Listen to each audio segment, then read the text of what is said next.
নমস্কার বন্ধুরা, সবাই ভালো আছেন? তো আশা করি সবাই ভালো আছেন। তো আমি সাধনা আজকে আর একটা রেসিপি নিয়ে চলে আসলাম। তো আজকে আমি করব চাপিলা মাছ দিয়ে আম দিয়ে টক। তো দেখতে থাকুন। তো আমটা আমি কেটে নেব। তো এই চাপিলা মাছ আর আমি মাছটা আগেই ভেজে নিছি। এখন আমি এই আমটাকে কেটে নেব। তো বন্ধুরা, আমি আমটাকে কেটে নেব। তো আমটা আমি এই বোটটাকে কেটে নিলাম। তো দেখুন, আজকের আমটা খুব সুন্দর, একদম কাঁচা কাঁচা আছে, সুন্দর। অন্যদিন একটা আম কেটেছিলাম, সেদিন আমটা পেকে গেছিলো, তো ভালো হয়নি অতটা। তো আজকে আমি একদম কাঁচা আমেই করব। তো দেখুন, আমটা আমি কেটে নিছি, কীভাবে কেটে নিই।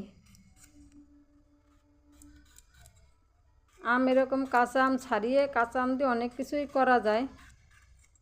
কাঁচা আম বাটা খাওয়া যায়, কাঁচা আম ভাজা খাওয়া যায়, টক খাওয়া যায়, চাটনি খাওয়া যায়, বিভিন্ন রকমের আচার বানিয়ে খাওয়া যায়।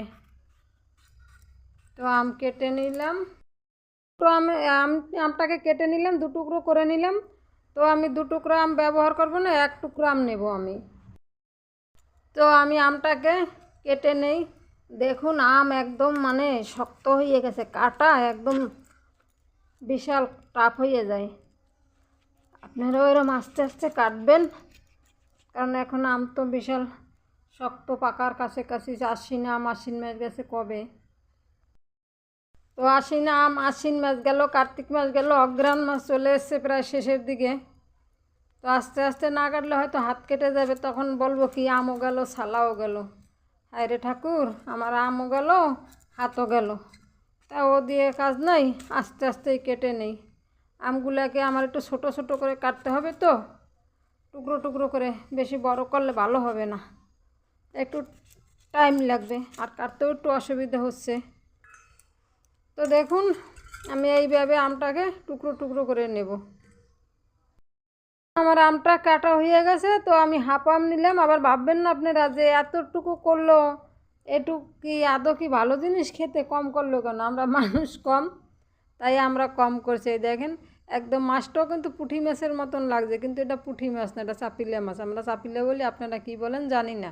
কে কী নামে বলেন এই মাছটাকে, আপনারা কমেন্টে জানাবেন। তো চলুন রান্না করি।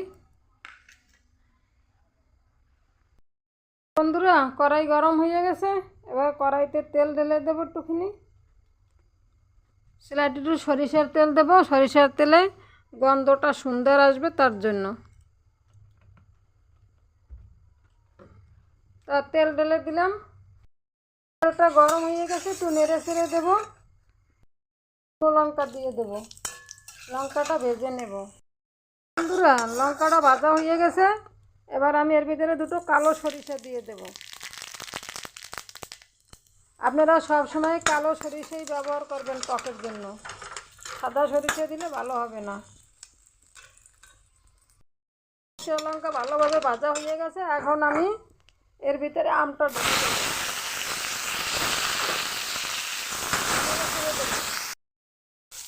সরষে লঙ্কার সঙ্গে আমটা ভালোভাবে ভাজা হয়ে গেছে। এখন আমি পরিমাণ মতন জল ঢেলে দেব,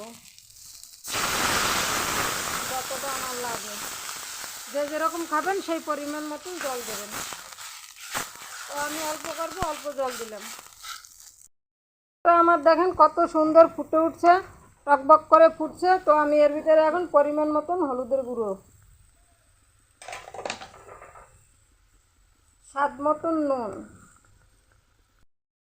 তো দেখুন, একটু নাড়িয়ে চাড়িয়ে দেয়, দেখি আমটা সেদ্ধ হয়েছে কিনা।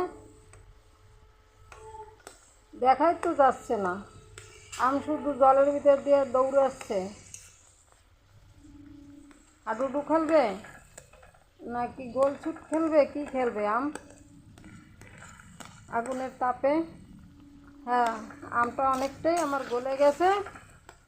একটু বাদে আমি মাছটা দেবো, আর তো হোক।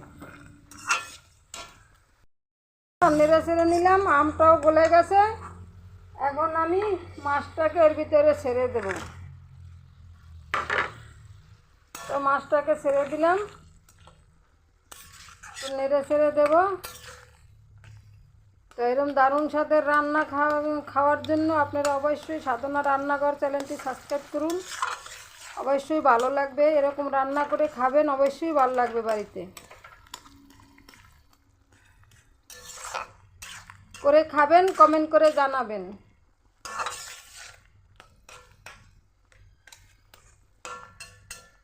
দারুণ স্বাদের টক, মাছের টক খেতে কিন্তু দুর্দান্ত স্বাদ হয়। তো রান্নাটা আমার প্রায় হয়ে এসছে, তো একটু নেড়ে ছেড়ে দেখি। হ্যাঁ, প্রায় হয়ে এসছে। তো ভিডিওটা যদি ভালো লাগে লাইক কমেন্ট শেয়ার অবশ্যই করবেন। আর রান্না করে খেয়ে কমেন্ট করে অবশ্যই জানাবেন ভালো হয়েছে কি মন্দ হয়েছে। এরকম করে বাড়িতে খাবেন, তাহলে বুঝতে পারবেন যে কতটা স্বাদের জিনিস। এবার আমি নামিয়ে নেব। তো নামিয়ে নিলাম। সবাই ভালো থাকবেন, সুস্থ থাকবেন। তো দেখা হবে আগামী পর্বে। এবার আসি, টাটা, বাই বাই।